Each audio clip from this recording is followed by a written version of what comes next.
Lors du recrutement, dernièrement, je cherchais un profil. Alors, j'ai reçu des CV et parmi lesquels j'avais 3 qui venaient qui venaient de Paris et je crois un autre CV qui me venait du Maroc, quelque chose comme ça. Alors, pendant l'entretien, tu vois, il a cette hauteur-là. C'est-à-dire, il sait même pas s'il correspond au poste, il ne sait même pas s'il a quelque chose, mais il est à Paris, il a fréquenté à Paname. Donc, ça veut dire qu'il est bon, ça veut dire qu'il est fort, ça veut dire qu'il mérite un grand. C'est ça. Donc, et c'est tout de suite qu'il mérite un grand salaire.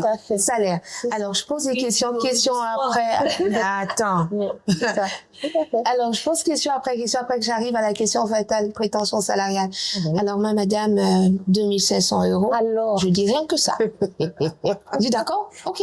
Alors, moi, j'ai un truc quand je recrute, je veux bien te payer même 10 milliards, mais je paye quoi?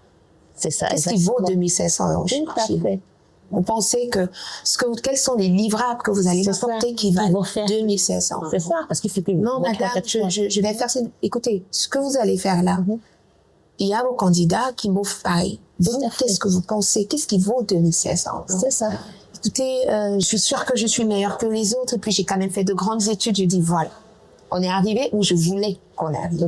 Vous partez sur le principe que parce que vous êtes à l'étranger, et pour moi, c'est pas la jeune fille qui n'a pas pu voyager qui s'exprime. Non, loin de là. Mais je dis, comme Idjara l'a dit, il est important quand ils reviennent de se dire que, OK, on vient dans un marché, on va s'adapter, on va se mettre au niveau du marché, on va évoluer avec le marché, et le fait qu'on ait fait Harvard ou bien Johns Hopkins ou bien la Sorbonne ne fait pas forcément de nous des privilégiés sur le marché. Ça ne veut pas forcément dire qu'on va avoir le boulot. Non, c'est pas sur ça que tu vas te baser. Parce que comme je l'ai dit à l'entame de mes propos, le succès de ta réussite, elle n'a pas de nationalité. Elle ne porte pas le nom d'une école.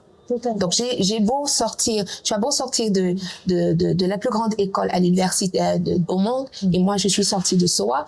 Quand on arrivera en entretien où Studeli a besoin d'une directrice commerciale, je te battrai à plat de couture, je suis sûre. Pas parce que j'ai été à SOA ou bien parce que j'ai pas été, mais je compte sur ces capacités que j'ai développées avec le temps, une expérience que je suis sûre de mettre au profit de la boîte. Je pense que c'est un peu ça qui crée aussi souvent beaucoup de frustration pour ceux qui ont fréquenté à l'étranger, et ils vont dire sur les réseaux, il n'y a pas de boulot au Cameroun, il n'y a pas. Vous y prenez très mal, les amis.